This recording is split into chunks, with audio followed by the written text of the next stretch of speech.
Atlanta police are investigating after a mom was killed this week near Cleveland Avenue in Atlanta. The family of Courtney Reese devastated after her sister was also a victim of gun violence just months ago.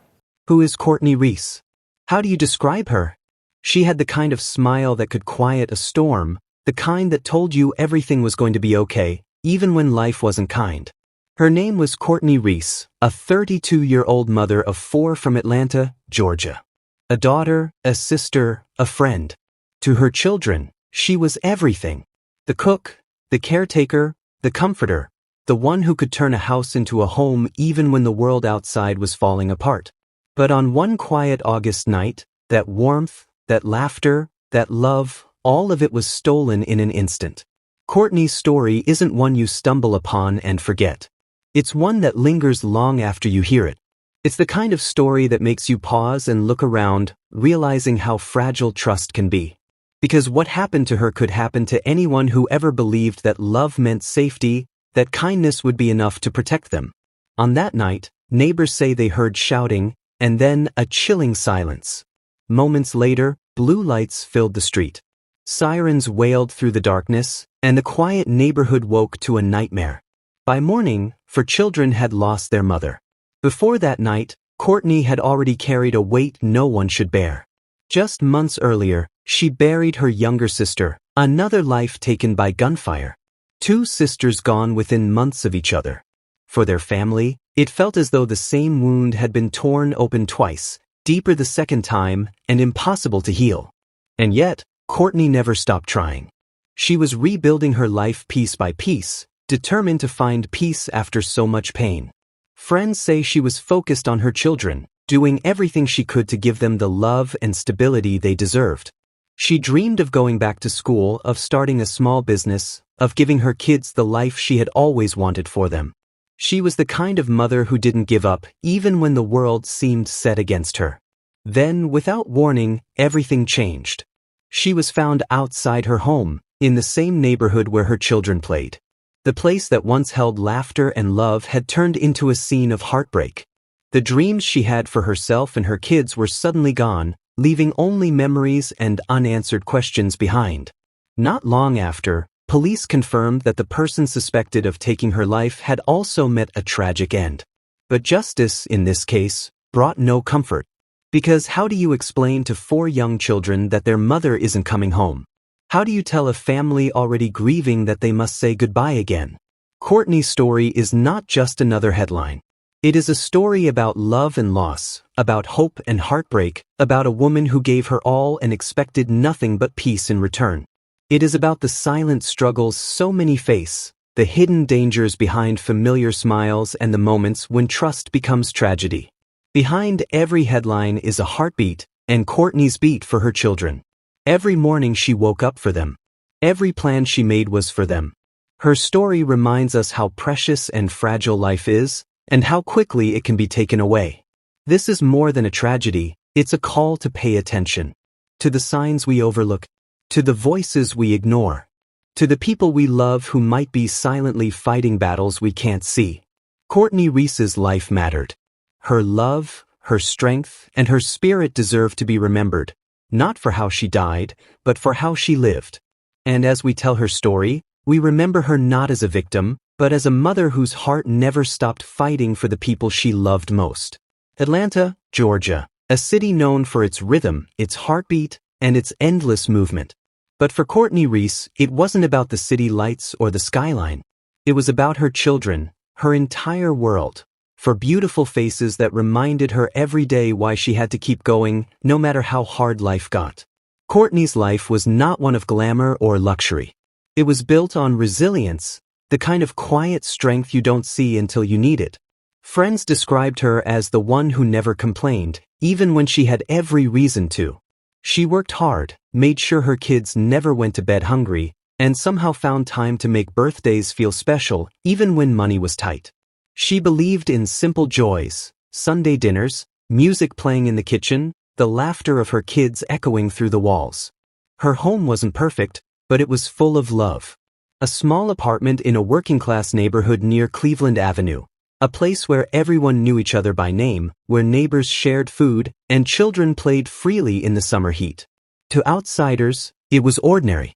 But to Courtney, it was a small sanctuary, her corner of peace in a world that often felt unpredictable. Yet, even in her peace, there were shadows. Courtney had been through heartbreak before.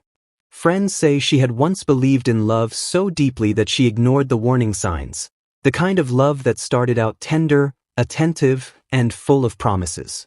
But with time, it grew unpredictable, controlling, and cold.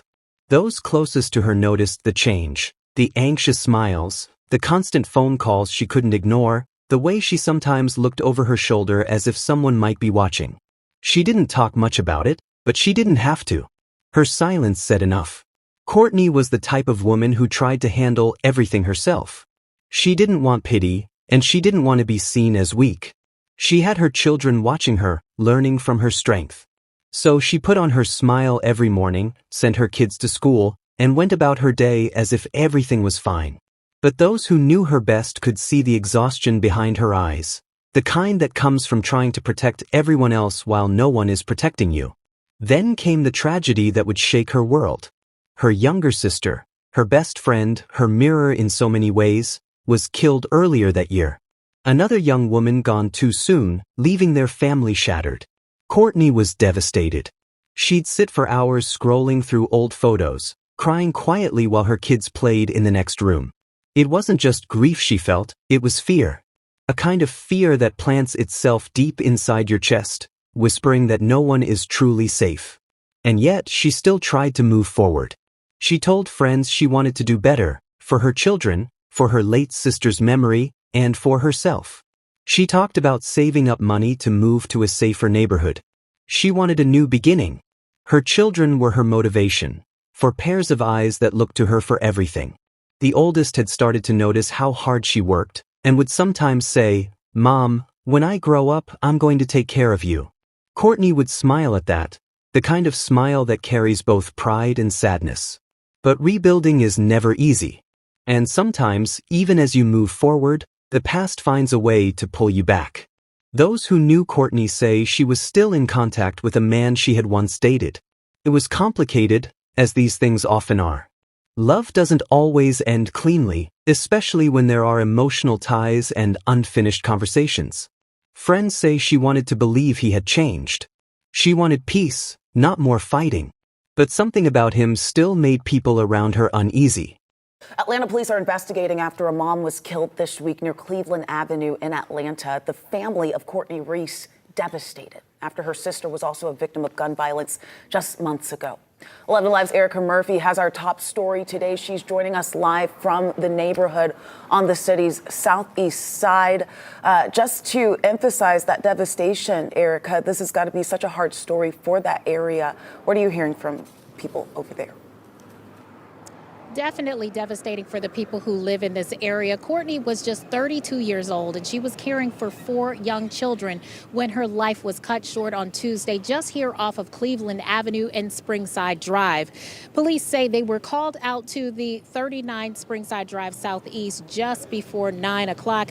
They found Reese suffering from several gunshot wounds, and she succumbed to those injuries. Police say that there is now a short ring cam video that is showing the exact moment that her life was taken. We can't show you that video because it is simply just too graphic, but it does show a man shooting her multiple times after Reese appears to plead with him.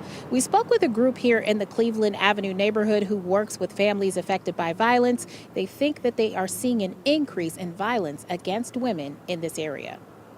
Recently, it's been so much violence against women, and it's like they're just being unprotected. There's a family that's here that's ripped apart.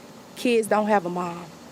So we, as the community, Mothers Against Gang Violence, we are here to wrap around that family, because when that happens to you, I know personally, because it happened to me, you need support for everything. Now, we have reached out to APD several times for an update in this case. We have not heard back from them yet, but we do want to say that the family of Miss Reese has created a GoFundMe to help raise money for her burial costs. We do have a link to that fundraiser on our website. That's 11alive.com. Reporting from Atlanta, Erica Murphy, 11 Alive News. And our thoughts are certainly with her family tonight. Erica, thank you so much for bringing us that update. There were arguments, tense moments, times she seemed distracted, distant. And though she tried to keep her private life separate from her children, her friends noticed how guarded she'd become. It was as if she was trying to keep peace on both sides, for her heart and for her home. Courtney's world was built around trying to hold everything together: motherhood, grief, and the complicated remnants of a past relationship. Yet, even under the weight of all that, she still smiled. She still dreamed. She still believed that better days were coming. She loved taking her children to the park near their apartment. On sunny afternoons, she'd sit on the bench with a drink in her hand, watching them run and laugh. It was in those moments that she looked happiest, the world fading away for a little while, replaced by simple joy. Neighbors remember her as soft-spoken but friendly, the kind of woman who would greet you with a nod or a small smile, always polite. She didn't gossip, didn't start trouble. Right now, we know that an Atlanta officer is in the hospital and a suspect is dead. That's right. We've learned that the warrant being served was for the murder of Courtney Reese. That is the mother of four that we've talked to you about that was gunned down last week in Atlanta, not too far from Cleveland Avenue. Big breaking news for you today. We do have our crews spread out in Henry County and Atlanta, bringing you every single angle of this story. That's right. Our Molly Oak is live tonight where this all happened. But first, let's start with 11 Alive's Joe Ripley, who is outside Grady Hospital, where we know that officer is right now. Joe, what's the latest? How is the officer doing?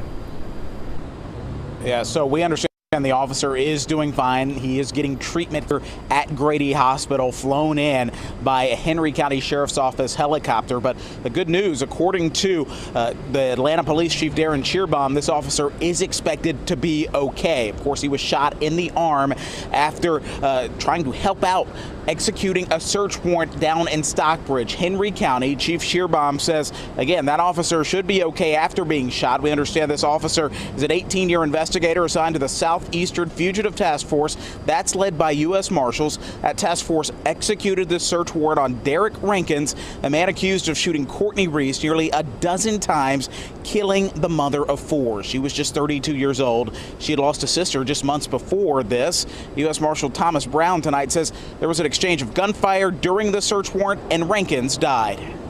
This was one of those individuals that we wanted to get off of the street. We were able to do that successfully. We are so glad, and we are continuing to pray for the Atlanta officer that was wounded in this.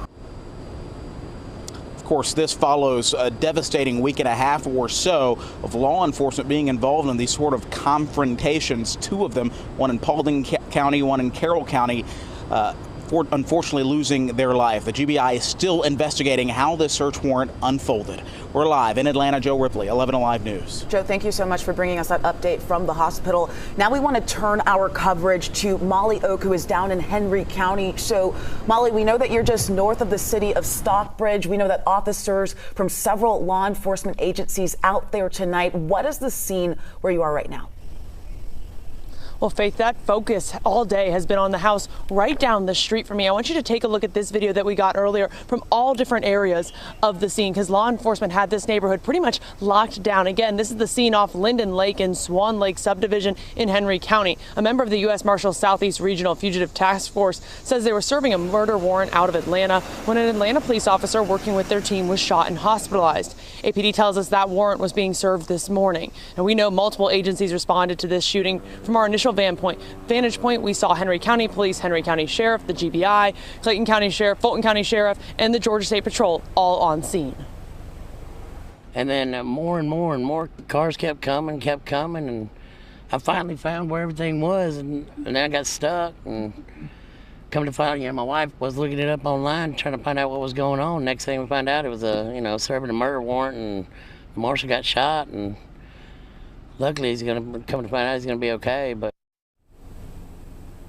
Now, while law enforcement has definitely dwindled out here, there is still a heavy presence around that house. We'll keep you updated here on the scene as we continue to learn more. Reporting live in Henry County, Molly Oak, 11 Live News. She minded her business and loved her kids, one neighbor said. That's all she ever wanted, a peaceful life. But peace, for Courtney, never seemed to last long. As the summer of 2024 rolled on, her family noticed she seemed more anxious than usual. Maybe it was just the grief catching up. Maybe it was something more. She had started spending more time indoors, going out less, keeping her circle small. Friends said she talked about feeling watched sometimes, that uneasy sense that something wasn't right. Then came August 20th. That morning started like any other. Courtney got her children ready for the day, made breakfast, and kissed them goodbye. She talked to a friend that afternoon about plans for the weekend. Nothing seemed out of the ordinary. But life has a cruel way of turning ordinary moments into final memories. By that night, everything had changed. When police arrived on Springside Drive after reports of gunfire, they found Courtney outside, lifeless. Despite desperate efforts to save her, it was too late.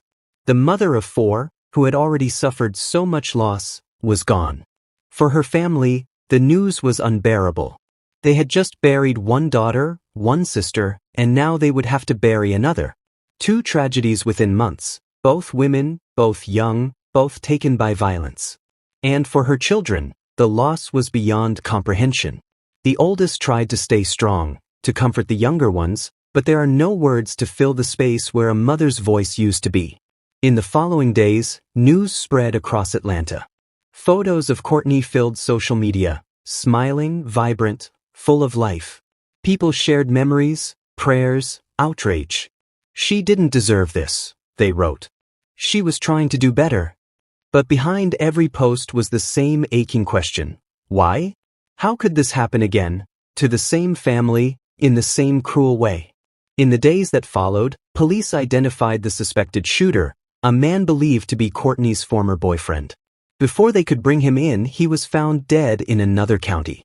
The cycle of tragedy had taken yet another life, closing one case but leaving a trail of heartbreak that no arrest or report could ever repair.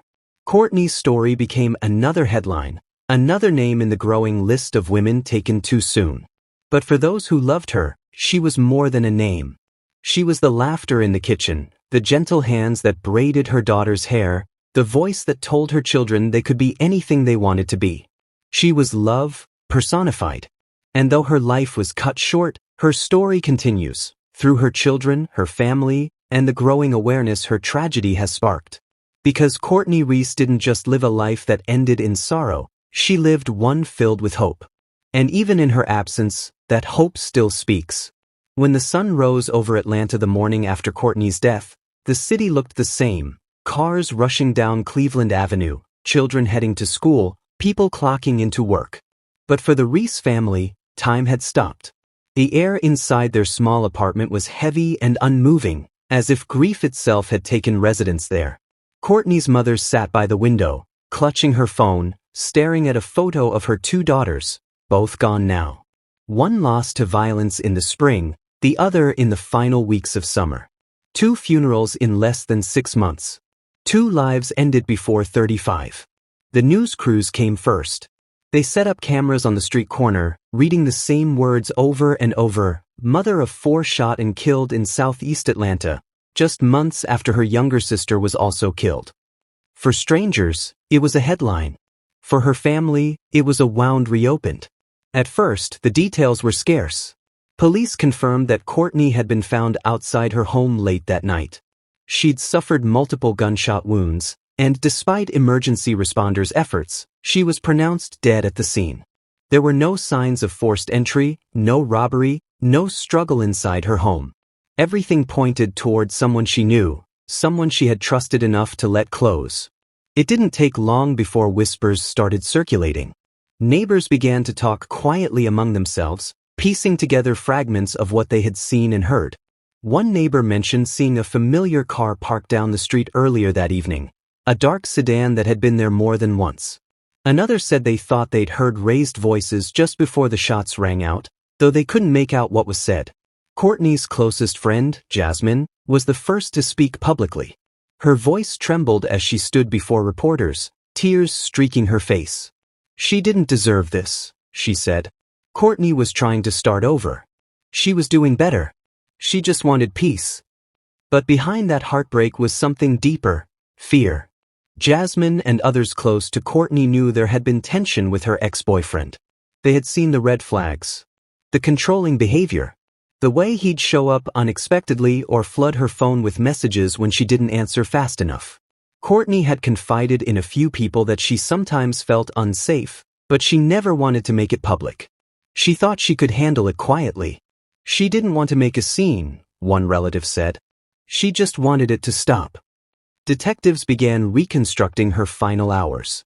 Phone records revealed a series of calls and texts exchanged between Courtney and the man in question on the evening of her death.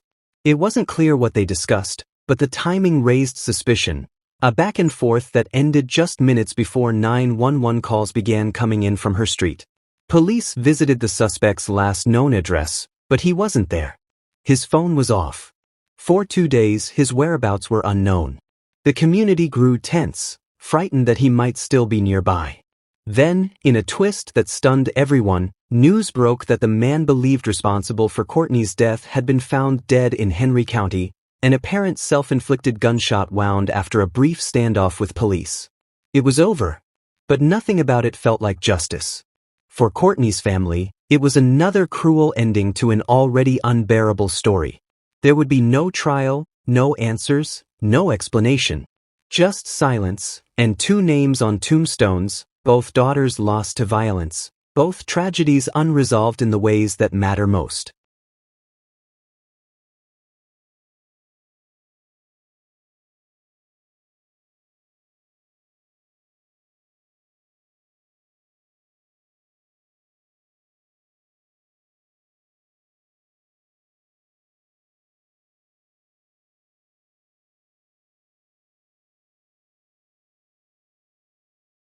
Courtney's children were too young to understand the details. The oldest, though, understood enough. She had seen her mother's face in the news, heard the words whispered around her. The youngest asked every day when mommy was coming home. There are no words in any language that can explain to a child that love and loss sometimes arrive hand in hand. As the investigation closed, what emerged wasn't just the story of one man's violence. It was a web of missed warnings, ignored red flags, and a system that once again failed to protect a woman in danger. Courtney's friends recalled times when she wanted to report her fears but didn't know where to turn. She didn't have the money to move immediately or to take extended time off work. Like so many single mothers, her life revolved around surviving one day at a time, bills, food, school runs, leaving little space to process fear or trauma. She had once confided to Jasmine, "I just want things to calm down. I don't want more drama. I just want peace." Those words now haunt everyone who loved her. The more investigators dug, the clearer it became that this wasn't a random crime.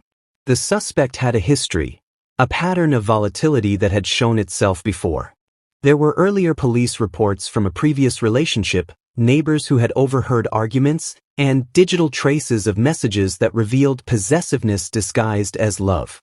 It was a story that felt painfully familiar to many women who watched it unfold. Because Courtney wasn't the first, and she wouldn't be the last. Her death sparked a conversation across social media.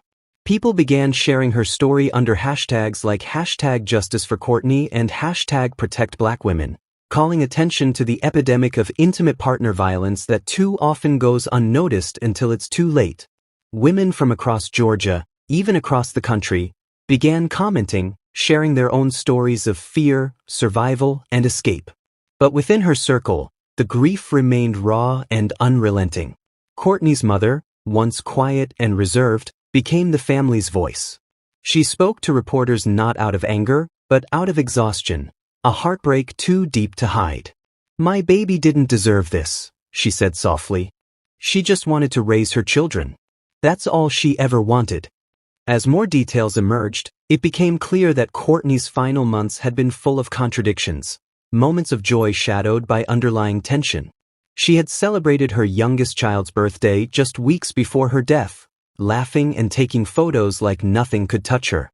But those closest to her said she had been more cautious lately, double-checking her locks, keeping her phone close at all times. She wasn't paranoid, just careful. Maybe too careful for someone who used to love freely. Her friends remembered how she would always say, "I'm fine," even when she wasn't. That was her way, to stay strong for everyone else, to hide her pain behind her smile. The conflict that now defined her story wasn't just between Courtney and her killer. It was between hope and fear, between wanting to believe the best in people and protecting yourself from the worst. It was the battle so many women face, the choice between staying silent to keep peace or speaking up to stay alive. In the days after her passing, her mother went through Courtney's phone. What she found painted a haunting picture of a woman trying desperately to hold her life together. Messages of affection intertwined with messages of control. Missed calls from a number she had recently blocked. Photos of her children, selfies full of light, and notes she'd written to herself. Reminders like, "You're doing better. Keep going." Those small words, "keep going," captured who Courtney was. A woman who had every reason to give up but never did. A mother who poured everything she had into giving her kids a chance at life, even when life gave her so little in return. But in the end, the system didn't keep going for her. The investigation revealed no restraining order, no official report of threats, no legal protection in place. Without a paper trail, Courtney's fear had been invisible to the institutions meant to protect her. Her story exposed a painful truth, that for many women, danger isn't hidden in dark alleys or among strangers, but in the familiar faces of those they once loved. The emotional fallout rippled through everyone connected to her. Jasmine couldn't sleep for weeks, replaying every conversation in her mind, every "I'm fine," every moment she wished she had pushed Courtney harder to leave. Her mother stopped cooking for a while, unable to set the table without breaking down at the empty seat. The community held a vigil on the corner of Springside Drive. Dozens gathered, holding candles that flickered in the evening wind. They played Courtney's favorite song, "I'm Every Woman," and for a moment, the air felt lighter. There were tears, but there was also unity. People shared stories of her laughter, her kindness, the way she always showed up when someone needed help. But even amid the tears and the prayers, there was anger at how preventable it all felt. The tragedy reignited calls for better protection and awareness around domestic violence. Advocates in Atlanta spoke about the need for intervention programs, early warning systems, and safe spaces for women to seek help before tragedy strikes. Courtney's name became a rallying cry, not as a statistic, but as a symbol of lives that slipped through the cracks. Her children were placed in the care of relatives, surrounded by the love of family and the support of their community. But no amount of comfort could replace her voice, her presence, her warmth. The oldest took on the role of protector, too young to carry such a burden, but determined to keep her siblings safe, just like their mother would have wanted. Through the grief, a truth began to surface, one that felt both heartbreaking and hopeful. Courtney's story wasn't just about loss, it was about legacy. It forced people to confront uncomfortable questions. How do we protect women who are trying to protect themselves quietly? How do we ensure that love doesn't become a weapon? How do we stop violence before it begins? In that conflict, between heartbreak and awareness, something began to shift. Because even in death, Courtney's voice echoed. Through her friends, through her family, through every woman who saw her story and whispered, "That could have been me." The investigation had ended, but her story was far from over.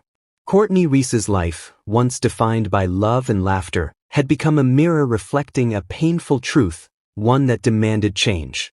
And while the world kept turning, those who loved her refused to let her name fade into another unsolved statistic. In the wake of tragedy, they made a promise. Courtney's story will not be forgotten. The morning the suspect's death was confirmed, Atlanta's skyline glowed under a pale, indifferent sun. Police scanners were quiet. The manhunt had ended not with handcuffs, but with the sharp, hollow sound of one final gunshot, the kind that closes not just a life, but an entire chapter of chaos. Inside the Reese home, the news hit differently. For days, they had prayed for answers, for justice, for some closure that might make sense of the unbearable. But when the word suicide came, there was no relief. Just silence. The kind that sinks deep into the bones and lingers. Courtney's mother, sitting in the same spot she had occupied since the morning after her daughter's murder, stared at the TV as the reporter's voice broke through.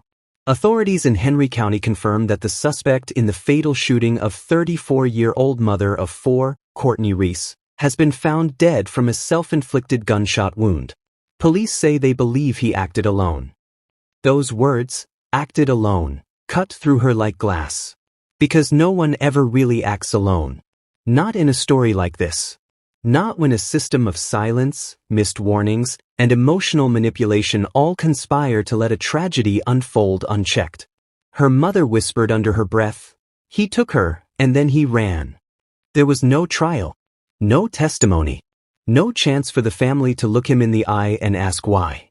The justice system had been robbed of its courtroom moment. But so had they. For the detectives who worked the case, there was a bitter taste to the so-called resolution. One investigator later said privately, "It never feels finished when they take their own life. You don't get closure. You just get more questions." The police closed the file within a week, marking it case solved.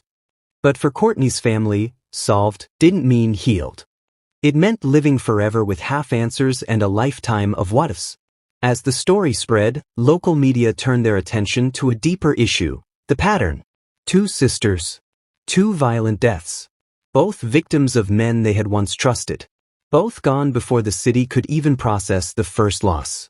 The Atlanta Journal headline called it, "A Family's Double Tragedy." In the weeks that followed, advocates, neighbors, and activists began speaking out. They weren't just mourning Courtney, they were angry. Angry at how her pain had been invisible until it turned into a headline.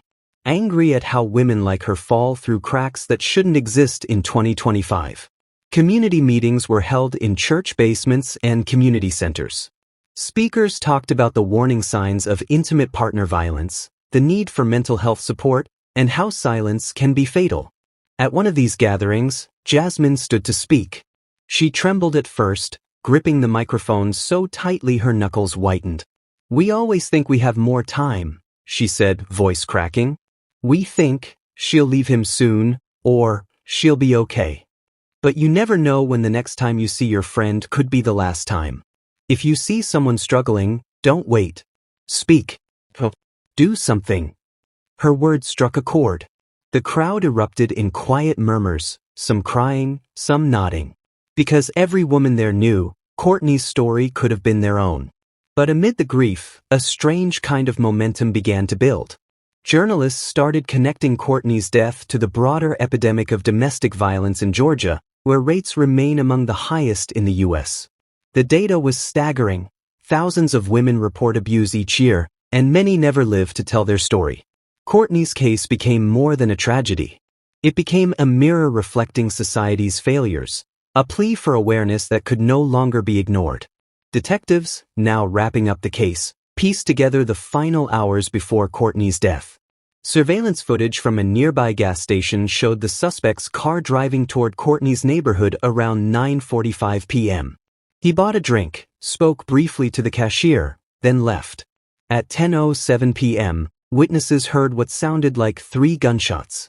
By 10:12 p.m., 911 calls were flooding in.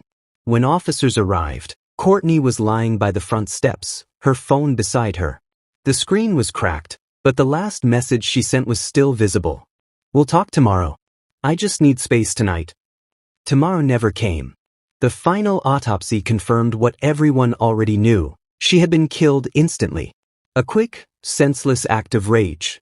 The suspect's phone, recovered from the scene of his suicide days later, revealed voice notes, old photos, and a chilling journal entry written only hours after her death. "I didn't mean for it to go that far. I just wanted her to listen." Those words, selfish, haunting, were enough to freeze anyone who read them. They weren't words of remorse. They were justification. The final act of a man who saw control as love. When police briefed the family, Courtney's mother could barely breathe. "He wanted her to listen," she repeated, shaking her head. She was done listening. Funeral day came with overcast skies, the kind of gray that seeps into your soul. The church overflowed with people, friends, coworkers, neighbors, even strangers who had been touched by her story. Photos of Courtney lined the altar, showing her radiant smile and the joy she carried through life. Her children sat in the front row, holding hands. The oldest, barely a teenager, stood up during the service and said softly, "My mommy was brave. She loved us so much. I'll never forget her." The entire congregation wept. But the resolution didn't come in that church. It came later, in the quiet moments, the long nights when her family would sit around her photo, talking about her life instead of her death. It came when her sister's old friends reached out to offer comfort, saying, "Now they're together." It came when the city started remembering Courtney not as a victim, but as a woman who mattered, who worked, who loved, who tried her best every day to build something beautiful out of struggle. And it came when people began to say her name with intention. Courtney Reese. A mother, a sister, a daughter, a symbol of the change that still needed to happen. Months passed. The headlines faded. New stories took over the news cycle.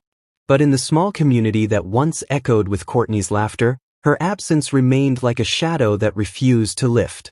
Her children moved in with their grandmother. Jasmine visited every week, bringing groceries and helping with homework.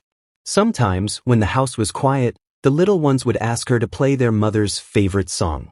And when Whitney Houston's voice filled the room, they would dance, small feet on linoleum floors, giggling through tears. But even as life tried to resume, the trauma lingered. Jasmine struggled with survivor's guilt. She replayed every red flag she'd noticed, every time Courtney said she was fine. Every time she didn't push harder. One night, while scrolling through her phone, Jasmine stopped on a picture, the last one they took together.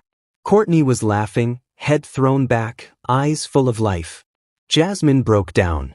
That night, she started something new, an online campaign called Courtney's Voice. At first, it was just a Facebook page, a place to share stories of women experiencing abuse, a space to post resources for shelters and mental health services. But within weeks, it grew. Survivors started messaging. Volunteers offered to help. Local organizations reached out to collaborate. Before long, Courtney's Voice became a movement, not massive, not corporate, but deeply human. It became a safe place for the very people Courtney had once represented. Women too afraid to speak, too tired to fight alone. In one of Jasmine's posts, she wrote, "Courtney didn't get the chance to tell her story in time. But maybe, through us, she still can." That post went viral. The Atlanta City Council later recognized Courtney's story in a community safety session. A motion was proposed to fund additional resources for domestic violence response units and early intervention programs. The motion passed unanimously. At the press conference, one official said, "We can't bring her back, but we can make sure fewer women share her fate." Even the local police department took lessons from the case. Officers began new training sessions focusing on how to identify patterns of coercive control, the kind that often goes unseen until it's too late. For Courtney's family, that was something. Not enough, but something. For her mother, healing came in fragments. Some days were good, others unbearable. But she found purpose in speaking at community events, standing before strangers and saying her daughter's name with pride. "My Courtney was more than what happened to her," she would say. "She was joy. She was strength. She was everything a mother could ask for. Don't wait until it's too late to protect the ones you love." Her words weren't rehearsed or polished, just honest. The kind of truth that comes from the deepest places of pain. Jasmine, now the reluctant face of the movement, kept pushing forward. But late at night, she still scrolled through old texts, hearing Courtney's voice in her head, soft, full of laughter. Sometimes she'd whisper back, "I'm trying, girl. I'm trying." Courtney's story is not an isolated tragedy. It's a reflection of how easily love can become control, how quickly silence can become danger, and how often women carry burdens alone because the world doesn't listen until it's too late. Her name joins a long list of women whose lives became cautionary tales instead of celebrations. But her story also carries light, a call to pay attention, to believe survivors, to act when you see the signs. Because behind every statistic is someone like Courtney.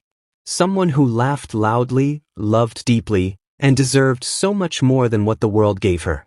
Courtney Reese wasn't just another name in the news. She was a mother, a sister, a friend, a woman trying to find peace in a world that too often punishes women for wanting freedom. And if this story moved you, help keep Courtney's voice alive. Share her story. Leave a comment for her family. Subscribe to our channel and turn on notifications, not for views, but for awareness. Because sometimes one voice, one share, one act of care can save a life.